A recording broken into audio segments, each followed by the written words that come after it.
queridos amigos, bienvenidos. Esto es Nuevas Voces en Agricultura, día miércoles 8 de noviembre, 13:06. Vamos a estar conversando actualidad política como siempre acá en la 92.1 FM, siguiendo el debate constitucional, el debate de contingencia nacional, por supuesto, en este día post 7 de noviembre, en que se entregó definitivamente el texto, la propuesta del Consejo Constitucional al presidente de la República, con lo cual se firmó el decreto que convoca plebiscito para el próximo 17 de diciembre. Ya está con nosotros Juan Pablo Rodríguez, director ejecutivo de la Fundación Piensa, conectado como siempre desde la región de Valparaíso, acá en Agricultura. ¿Cómo está, Juan Pablo? Bienvenido. Hola Tomás, hola Juan, a todos quienes nos escuchan también. Muy bien, gracias a Dios. Saludos a todos.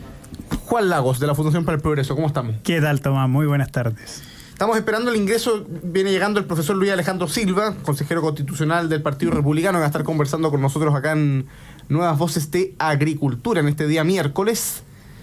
Hay varios temas de conversación, queridos amigos, pero partamos con lo que ocurrió ayer. Ahí viene el profe Silva llegando al estudio. El día de ayer, 7 de noviembre, tal como fijaba el itinerario constitucional, se realizó la ceremonia de cierre en el Consejo Constitucional, se entregó la propuesta constitucional, la entregó la presidenta del Consejo, Beatriz Hevia, al presidente de la República, se firma el decreto que convoca plebiscito, y con lo cual entramos ya en tierra derecha, en la etapa final de este proceso constituyente 2.0, a puertas de un plebiscito para el que queda solo 1 mes y 9 días, ¿no? Quedan literalmente 4 o 5 semanas para el plebiscito. ¿Cómo viste, Juan Pablo Rodríguez? Hubo polémica, hubo discusión, más que polémica por los discursos dados ayer. La izquierda tildó de sectario, incluso de prepotente el discurso de Beatriz Hevia. Otros, por supuesto, dijeron que Beatriz Hevia puso las cosas en su lugar y emplazó adecuadamente al presidente Boric. ¿Cómo viste esa ceremonia de cierre y cuál es tu balance de este segundo proceso constitucional, Juan Pablo Rodríguez? Te aprovecho ahí de saludar al profe Silva también, que lo veo ahí entrando. Mira, Tomás, hay mucho que decir naturalmente, ¿no? Pero me quedo en las críticas al discurso de la presidenta Beatriz Hevia, ¿no? Que creo que lamentablemente las críticas muestran una característica que ha sido asentando preocupantemente en la izquierda chilena, y que es la deshonestidad. Y que es duro decirlo, porque lo que hacen respecto al discurso es sacar una frase esta de que existen verdaderos chilenos completamente de contexto, como si lo que se pretendiese decir es que existen falsos chilenos, ¿no? Que evidentemente no es así para cualquiera que lea o escuche de buena fe el discurso. Pero esta deshonestidad, la verdad, que se está manifestando a todo nivel, a mi juicio. En primer lugar, porque quienes nos metieron originalmente en este afán de cambiar nuestra Constitución, permanentemente sostuvieron que el principal motivo tenía que ver con la legitimidad de origen de la actual Constitución, es decir, que esta había tenido su origen durante el gobierno militar, durante una dictadura, y que consecuentemente esto había que cambiarlo. Eso lo sintetizó muy bien el presidente Boric, diciendo que cualquier Constitución iba a ser mejor que una escrita por 4 generales, llamando a votar apruebo en el plebiscito pasado. Y hoy día vemos que la verdad que eso no es así, que el problema no tenía que ver para nada con la legitimidad de la Constitución, sino que tenía que ver con el contenido de la Constitución, que la actual no es la Constitución que quiere la izquierda radical. ¿Y cuál es la Constitución que quiere la izquierda radical? Aquella que promovió la Convención Constitucional pasada. Y ellos no van a cesar en el esfuerzo de cambiar nuestra Constitución mientras no se proponga una exactamente igual a la que se rechazó el 4 de septiembre del año pasado. En segundo lugar, otra manifestación de deshonestidad tiene que ver con, por ejemplo, lo que dijo el senador Quintana, ¿no? A nivel de contenido. Cuando el senador dice, por ejemplo, que esta Constitución propuesta por el Consejo Constitucional impediría la implementación de un programa socialdemócrata. Eso, la verdad, que nadie relativamente serio puede aceptarlo como algo que tenga algún tipo de grado de credibilidad, digamos, ¿no? Eso sencillamente no es así. Con la Constitución actual niega la posibilidad de implementar distintos programas de gobierno, ni tampoco con la propuesta, ¿no? Y lo tercero, deshonesto a mi juicio, tiene que ver con la permanente afirmación de que acá estaríamos frente a un texto partisano, ¿no? A un texto que representa solamente un sector de la sociedad, un texto que es de derecha. Y digo deshonesto no solo porque el texto no es así, podemos hablarlo después más largo para no extenderme, pero es deshonesto porque lo afirma quienes estuvieron por el apruebo en el proceso pasado. Yo ahí pido un poquito de pudor.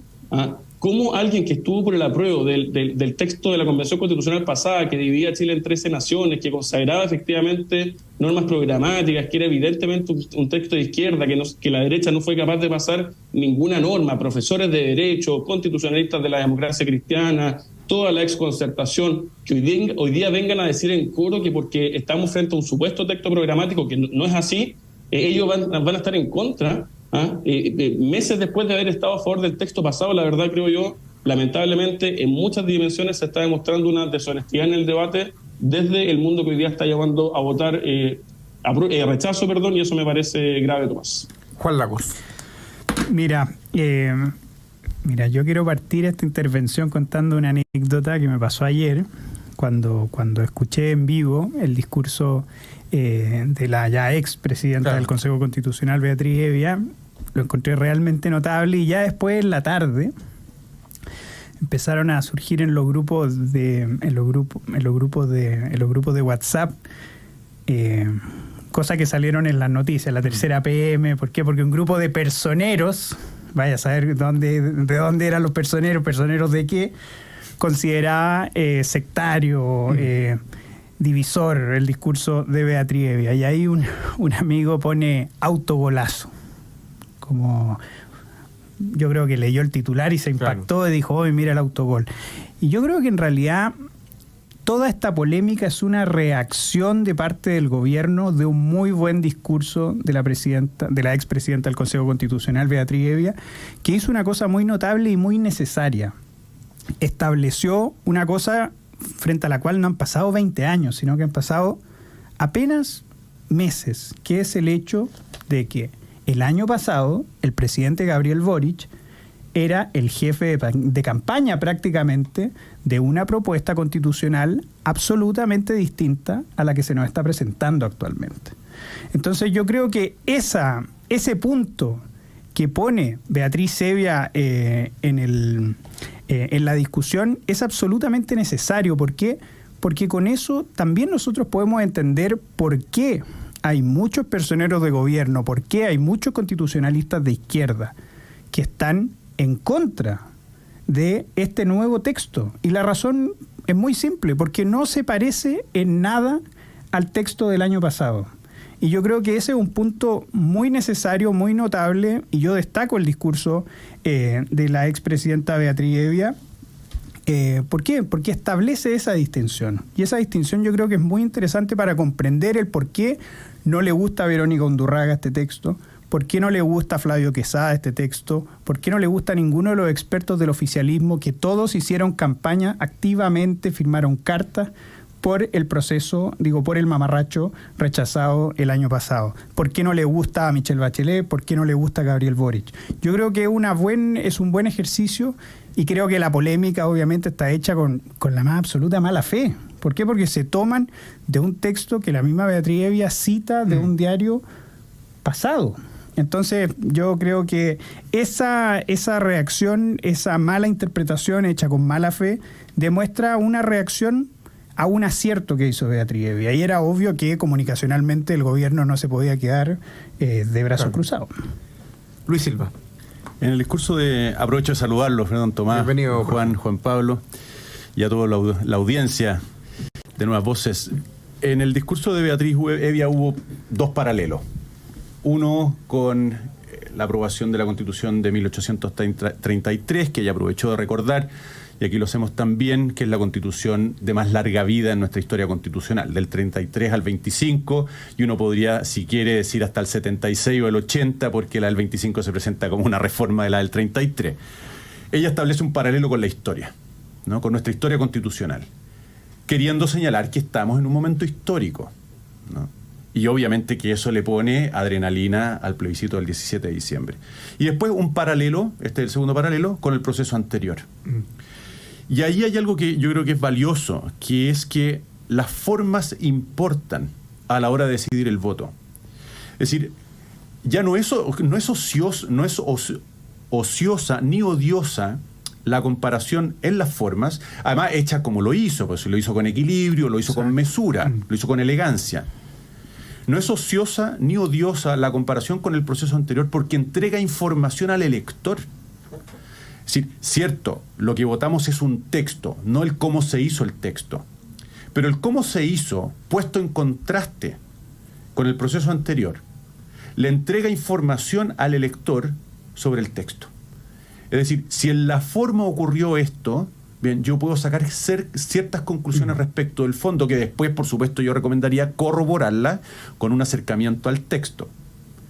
Pero el contraste a mí me parece hoy necesario de cara a la información que la ciudadanía demanda para saber qué votar el 17 de diciembre. Y termino con esto. Yo creo que todos esos factores invitan a la opción a favor. Es decir, cuando se compara el proceso anterior con este, como ya bien indicaba Juan, la conclusión es, mira, este texto tiene que ser mejor. Cuando se comparan los textos, se llega a la misma conclusión, este texto es mejor. En fin.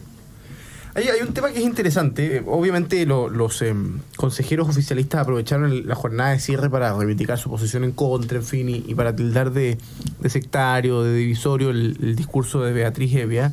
Y el presidente Boric, por el contrario, de un discurso que originalmente estaba pensado básicamente referirse casi solo a los Juegos Panamericanos, digamos, que es como la gran puesta en escena del gobierno en las últimas semanas, salió a saludar. Y que le ha dado buenos resultados. Salió en La Moneda ahora en el balcón a saludar a la gente que estaba afuera con el pajarito Fiu, digamos, esa es la puesta en escena del presidente Boric para subir en la encuesta, porque al final no tiene mucha otra salida.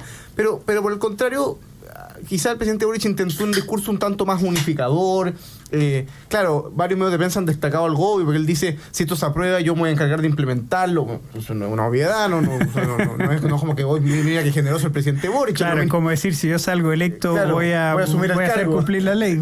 Obvio. Es un deber constitucional, digamos, pero en el fondo apuesta de algún modo a una cuestión mucho más prescindente, si se quiere, de lo que fue el año pasado. Y hay un contraste, Juan Pablo Rodríguez, que es interesante analizar, porque bien lo decía Juan, el presidente Boric el año pasado fue un verdadero jefe de campaña de la apruebo, la impresión de los 900.000 ejemplares, se firmaban ejemplares de la propuesta constitucional afuera de La Moneda, instalados en un kiosco en la Plaza de la Constitución, los Ceremis estaban desplegados, se filtraron una serie de reuniones de las Ceremías en que los Ceremis llamaban a votar a favor utilizando recursos públicos. Es decir, estuvo más al límite de la legalidad lo que hizo el presidente Boric el año pasado en torno al plebiscito. Y en cambio hoy día dice que él no va a participar de la discusión constitucional, él no ha dado su posición, todo el mundo entiende que está por el en contra porque así lo han hecho los partidos de gobierno, pero es un cambio bien interesante bajo la idea o bajo la conciencia que tiene el presidente Boric, que es muy penosa, de que si él toma posición y la hace pública, perjudica a su propia posición. Es decir, si el presidente Boric sale a decir que vota en contra, eso favorece a la favor, ¿no? Que da cuenta del nivel de debilidad política que tiene el presidente Boric.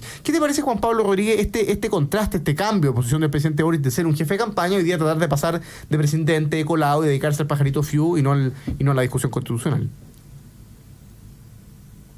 Está muteado, Juan Pablo. Perdón, me están censurando. A mí me parece que sería legítimo un tránsito desde lo incorrecto que fue la posición pasada hacia una posición relativamente más correcta que es la de hoy día.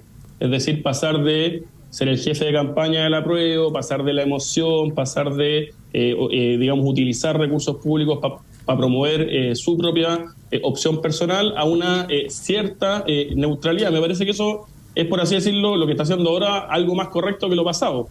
Pero el problema, creo yo, es doble. O sea, por una parte, no existe una explicación entre medio. Es decir, mire, en el proceso pasado lo hice mal y, consecuentemente, hoy día tomo esta posición más neutral, más como de árbitro del proceso. Y, por lo tanto, eso, y esto es lo segundo, hace suponer que este cambio no es por una convicción democrática. Este cambio no es porque hoy día al presidente, por arte de magia, le asiste la convicción de efectivamente cumplir con un rol más presidente, sino que es una mera cuestión estratégica porque tiene la convicción, que es bastante, digamos, sensata según los distintos estudios de opinión, que en la medida que él tome una posición, una gran parte de los chilenos va a ir por la opción exactamente contraria. Creo yo que eso es abdicar, ¿no?, a su liderazgo político, porque una cosa es no utilizar recursos públicos para promover una opción electoral y otra es que el principal líder político del país no tenga el coraje, no tenga la convicción, no tenga el afán de liderar, de decir respecto a un hecho tan histórico como el que va a ocurrir el 17 de diciembre, de cuál es su posición. Así que el presidente acá, una vuelta de carnero más por una parte y por otro lado demuestra que lo que lo mueve en este caso es una cuestión de carácter estratégica y no son las convicciones democráticas que él mismo suele poner sobre la mesa con un tono de superioridad moral permanente. Hagamos la primera pausa comercial en esta conversación en Nuevas Voces. Estamos con Luis Alejandro Silva, con Juan Lagos y Juan Pablo Rodríguez acá en esta conversación de actualidad política. Breve pausa, en pocos minutos estamos de vuelta para seguir conversando de contingencia aquí en el 92.1 FM, por supuesto siguiendo el debate constitucional. Estamos de vuelta, queridos amigos, con su programa Nuevas Voces en Agricultura. Estamos conversando con el profe Silva, quien hasta ayer era consejero constitucional. Hoy día el consejo está disuelto, de pleno derecho, así que ya es un hombre libre, simple profesor de la Universidad de San Sebastián. Así es. El profe Silva, con Juan Pablo Rodríguez, director ejecutivo de la Fundación Piensa, allá en la región de Valparaíso, y con Juan Lagos, investigador de la Fundación para el Progreso. Vamos a saludar a quienes hacen posible el programa y seguimos conversando de actualidad política y constitucional acá en la 92.1 FM. Posgrados de la Universidad de San Sebastián cuenta con más de 100 programas en diversas áreas del conocimiento. Más de 14.000 egresados han preferido sus magíster, diplomados, postítulos y especialidades. Conoce más en posgrados.uss.cl. En Enel buscamos cuidarte que tu servicio eléctrico sea continuo y de calidad. Por eso, si sabes de un hurto de cables que ha generado corte de electricidad en tu barrio, puedes denunciarlo de manera anónima al 600-696-0000. Ayúdanos a evitar esta práctica ilegal y a mantenernos seguros con Enel. Y lo mejor de trabajar en BCI es que puedes contribuir desde tu propósito a hacer una diferencia en la vida de las personas y de la comunidad. Y Carlos Herrera, máster en aceros y más, administrada por la segunda generación familiar, te espera en sus sucursales con una atención especializada para apoyar en todo lo que necesites para la realización de tus proyectos. Más información, por supuesto, en carlosherrera.cl. Y encuentra todas las noticias e información contingente en un solo lugar con Capital Play. AFP Capital, queremos ser tu AFP.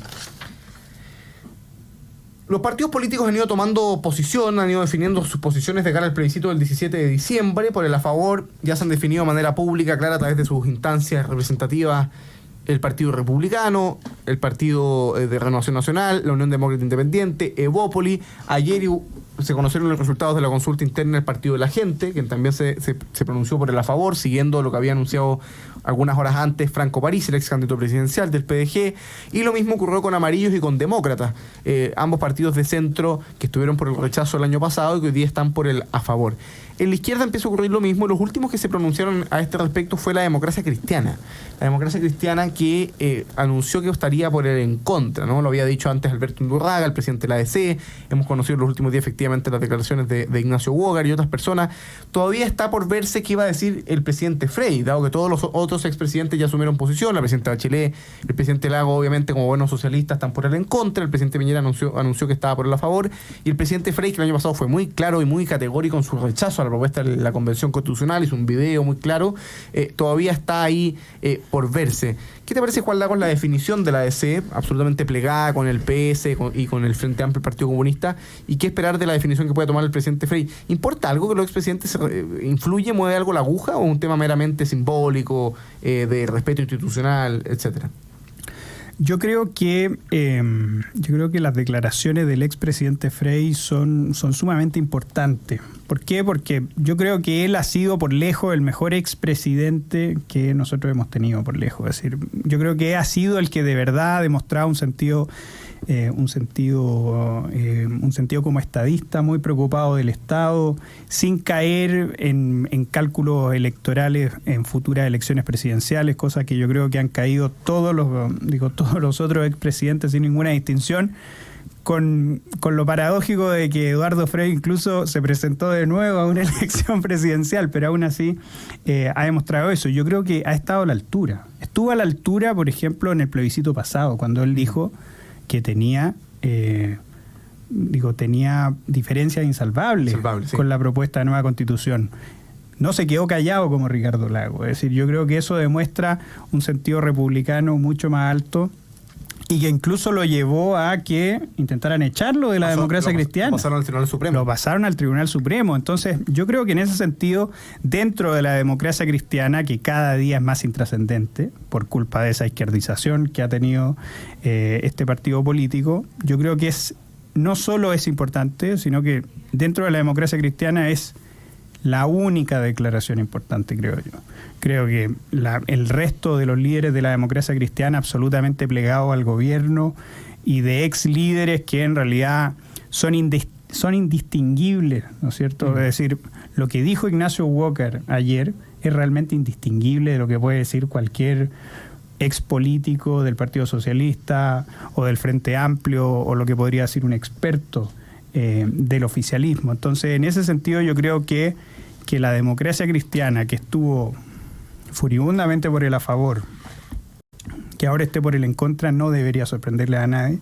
Y creo que estamos a la espera de que el presidente Frey esté a la altura, como estuvo el año pasado, de manifestarse sin las presiones del partido. Es decir, el presidente Frey, la figura del presidente Frey, creo que ni necesita a la democracia cristiana. Así que espero que, dado que él tenía diferencias insalvables, al igual que todos nosotros, con el texto aprobado, eso obviamente debería significar casi que no tiene esas diferencias con este texto, porque volvamos a repetirlo, este texto es sumamente distinto al texto rechazado el año pasado. Profe Silva. Todo suma, Tomás, y en ese sentido una declaración del expresidente Frey por la opción a favor vendría a sumar, ¿no? Pero hay que volver sobre las palabras que decía Juan hoy día, recién, del peso relativo que tiene la DC, y después por otra, por la que puede tener un expresidente. Y aquí creo que es importante, a la hora de sopesar, ¿no?, los distintos actores que se van pronunciando, los distintos partidos que se van pronunciando, que esta es una votación obligatoria, otra vez. Y eso significa que no responde el electorado a los patrones políticos, diríamos. No responde a esos estímulos que obviamente en un programa como este y para la población más interesada e informada en política son relevantes. Es decir, que el presidente Frey se pronuncie o no se pronuncie para un porcentaje importante de personas que van a votar ese día porque es obligatorio, es irrelevante. Es irrelevante si se suma tal o cual partido o qué dijo tal o cual líder de opinión. Y aquí yo creo que va a pesar mucho la campaña. Y creo que hoy día la energía está en la opción a favor, ¿no? Yo veo allí energía. No la veo, en cambio, en la campaña por el en contra, ¿no? Más allá de lo que puedan informar los medios de comunicación que vendrían a corroborar esto, ¿no? La cierta desorganización, perplejidad, las muchas voces que hay, porque también hay que reconocer que los matices para estar en contra de que hay entre el Partido Comunista y la DC son muy grandes. Es imposible que vayan en una campaña común, o yo lo veo muy difícil. Y después quería también hacer una breve referencia al contraste que hay entre una declaración como la de Ignacio Walker y una declaración como la de Paz Anastasiadis, ¿no? La representante de la democracia cristiana en el comité de expertos, que salió este domingo, si no me equivoco, ¿no es cierto?, en el diario El Mercurio, con una entrevista muy significativa. Lo digo muy significativa porque es una persona de la DC que estuvo en todo el proceso. Recordemos que en el Consejo Constitucional, el órgano electo, no hubo ni un solo representante, no ya de la DC, sino de la centroizquierda. Es decir, nadie del Partido Radical, nadie de Demócrata, nadie de Amarillo, nadie del PPD, o sea, el que me faltaba. En cambio, Paz Anastasiadis estuvo en todo el proceso y ella conoce, ¿no?, las intransigencias que marcaron las negociaciones por parte de la izquierda. Ella conoce la apertura que hubo por parte de la derecha para muchos de los temas. Por lo tanto, el testimonio de Paz Anastasiadis me parece mucho más significativo de lo que probablemente pase en el electorado que lo que dice Ignacio Walker. Oye, estoy buscando la entrevista de Paz Anastasiadis porque es realmente importante o interesante hacer el contraste que comenta el profe Silva con lo que dijo Ignacio Walker y con lo que ha dicho la democracia cristiana. Aquí la pillo, pero mira el titular que informe MOL. Dice: Anastasiadis de la democracia cristiana: no es tan simple hoy estar en el en contra, dice. Hoy no hablamos de un texto refundacional ni partisano. Recalca que aún no ha decidido cómo votar en diciembre, pero defiende que el texto contiene normas con efectos positivos para el país.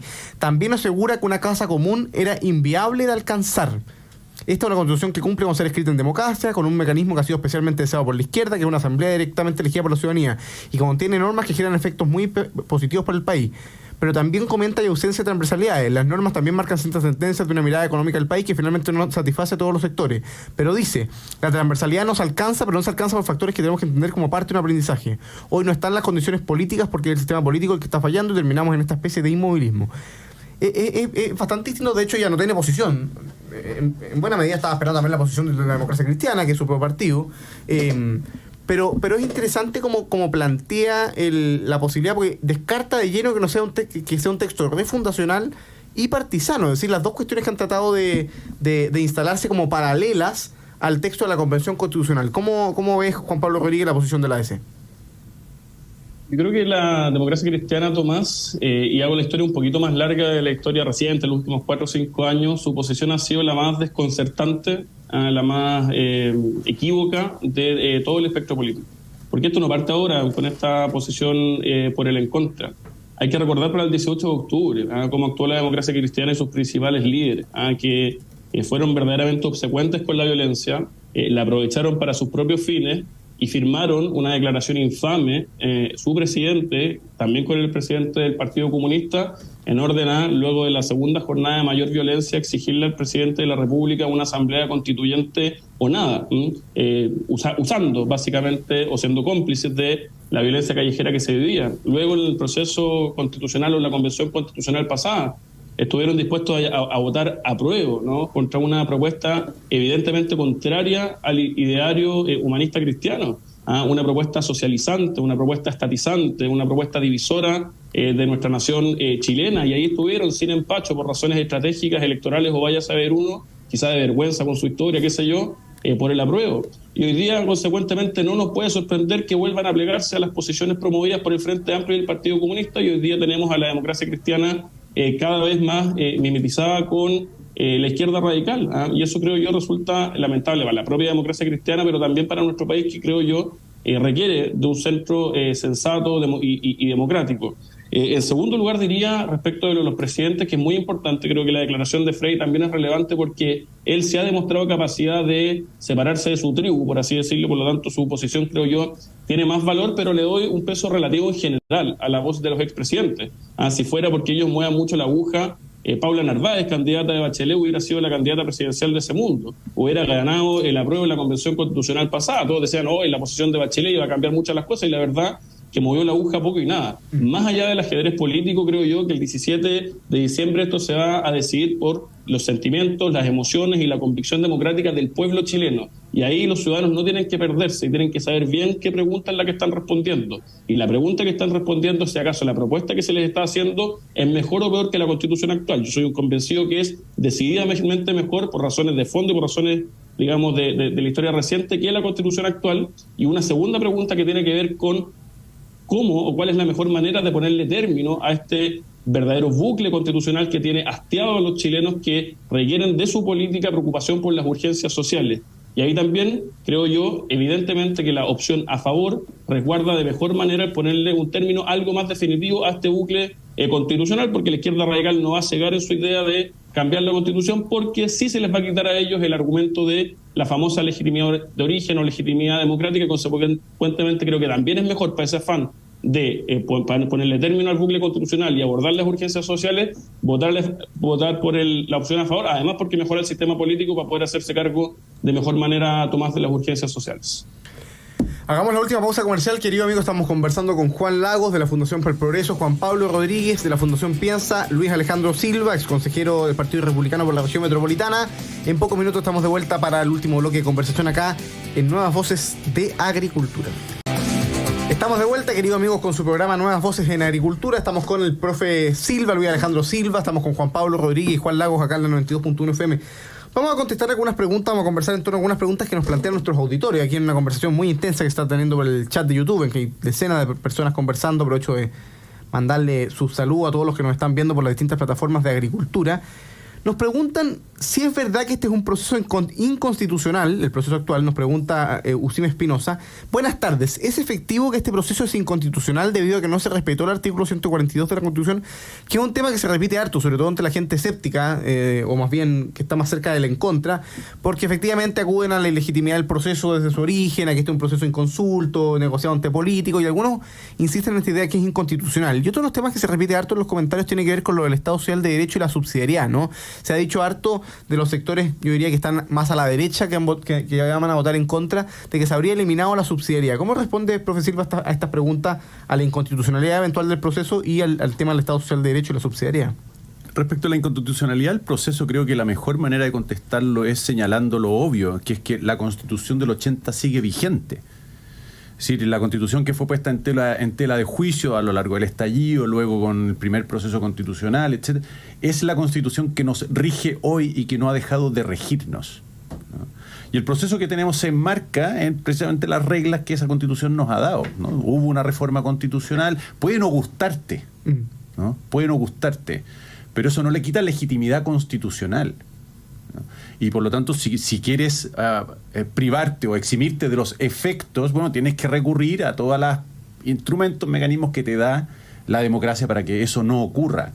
Pero apuntar con el dedo, ¿no es cierto?, diciendo, bueno, esto es ilegítimo constitucional, es ilegítimo porque es inconstitucional, creo yo que es un error, ¿no? Puede no gustarte, insisto, pero eso no implica que sea ilegítimo constitucionalmente, porque se han respetado todas las condiciones que la Constitución del 80 fija para una reforma constitucional a la hora de abrir este proceso. Y lo segundo, respecto al Estado social, yo siempre invito a leer la cláusula que hoy día está en el artículo primero de la propuesta, en el artículo primero, inciso tercero, que consagra, ¿no es cierto?, el Estado de Chile social y democrático de derecho, con su despliegue en el texto de la propuesta. Es decir, no basta quedarse con la definición, que por lo demás ya estaba en las bases, sino que hay que ver cómo se baja eso, cómo se despliega en el texto. Y aquí yo siempre invito a leer 3 normas, y voy a ser breve. Todas en el artículo 16. ¿Cómo quedó la libertad? ¿Cómo quedó el derecho a la salud? ¿Cómo quedó el derecho a la seguridad social? ¿Y cómo quedó el derecho a la educación?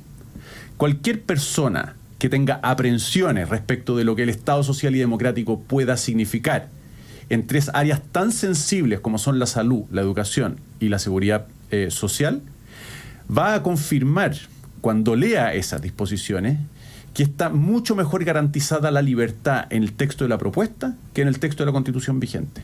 Mucho mejor. Y por último, lo invitaría a leer los artículos 23 a 28, en donde se consagra el sistema que garantiza, ¿no?, entre otros, los derechos sociales, para que se dé cuenta de que, a diferencia de lo que ocurre en la Constitución actual, en el texto de la propuesta se define claramente que la garantía de los derechos sociales es de la mano de las definiciones legislativas.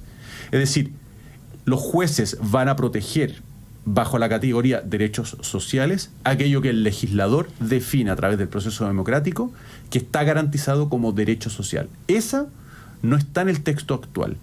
Y eso, la ausencia de este habilita a los jueces para hacer cosas que con el texto aprobado no podrían hacer. Juan Pablo Rodríguez. Para complementar y no repetir, ¿no? Respecto al famoso artículo 142, yo diría lo siguiente mirando hacia adelante, porque evidentemente que ese artículo se respetó, como bien señalaba Luis, porque la Constitución siguió vigente y porque el Congreso, como siempre ha tenido y va a seguir teniendo, mantiene lo que se conoce como el poder constituyente derivado. El Congreso puede hacer reformas a la Constitución y por lo tanto eso, mirando hacia el futuro, creo yo, también tiene que ser orientador del voto del 17 de diciembre, porque en caso de ganar el en contra, el Congreso actual va a tener el poder constituyente derivado de modificar la Constitución, de hacer reforma a la Constitución, en todo lo que quiera ese Congreso. Y el problema de aquello tiene que ver, pensando en nuestra estabilidad institucional, en que, y esto se dice poco, hace poquito tiempo hubo una reforma constitucional de la actual Constitución del 80 que bajó sus quórums de modificación y por lo tanto la actual Constitución no se modifica como antiguamente según la materia o por los 2/3 o por los 3/5, sino que por los 4/7 y por lo tanto si es que gana el en contra solamente con 4/7, que va la izquierda va a ser relativamente, dependiendo del minuto, fácil conseguirlos, va a poder modificar a su antojo la actual Constitución con una posición relativa mucho mejor que la que ha tenido en el Consejo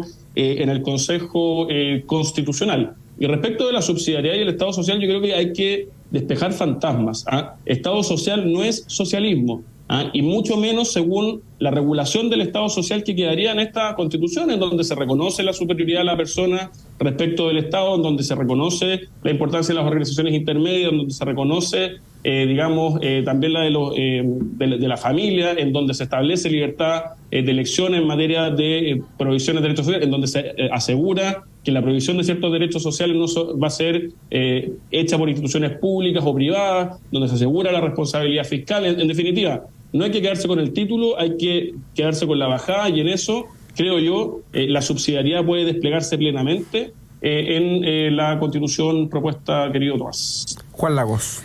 Mira, fíjate que yo creo que estas dos dudas que son bastante recurrentes y que se ven en las redes sociales, ¿no es cierto? Se ven en los comentarios en diversos programas, ¿no es cierto?, en YouTube. Yo creo que se deben a confundir los planos. Yo creo que, como muy bien dijo el profe Silva, una cosa es algo que no me guste y otra cosa es que sea declarado ilegítimo, ¿no es cierto? Yo creo que, dado que se hizo una reforma con todos los quórum y con todas las exigencias de la ley, es evidente que este proceso o que esta revitalización del proceso constitucional, aunque no fuera del gusto inicial de muchos, eso no quiere decir que eso sea ilegal, inconstitucional e ilegítimo. Yo creo que ahí se están confundiendo los planos. Y del mismo modo creo que también se confunden los planos cuando se interpreta de una sola forma o se cree que existe una sola forma para interpretar el Estado social y democrático de derecho. ¿Por qué? Porque un autor dice tal cosa. Bueno, eso quiere decir que la única interpretación posible que se le puede dar a ese artículo es la que dice tal autor. Yo creo que eso es falso, no solo porque, como muy bien dijo el profe Silva, en la misma Constitución se demuestra que el principio de subsidiariedad está más vivo que nunca, sino que también porque lo han dicho, por ejemplo, la Comisión de Venecia, es decir, gente experta en derecho constitucional, en su informe sobre esto dice: a la inversa, un Estado social y democrático de derecho no implica necesariamente que las acciones dirigidas a objetivos sociales más amplios sean siempre adoptadas directamente por las instituciones del Estado en detrimento de las formas intermedias de organización social, por lo que en principio no contradice el principio de subsidiariedad. Yo creo que, por último, yo la invitación que le hago a las personas que creen a rajatabla que existe una sola interpretación posible de esto y esto es que nos va a llevar a un Estado socialista, que en realidad amplíen su visión, se den cuenta de que la interpretación no solamente tiene que ser literal y que existe una sola interpretación, sino que hay que interpretarlo en el contexto y también leer otras voces. Y leer otras voces tan autorizadas como la Comisión de Venecia. Entonces, yo creo que ese va a ser un gran desafío a la hora de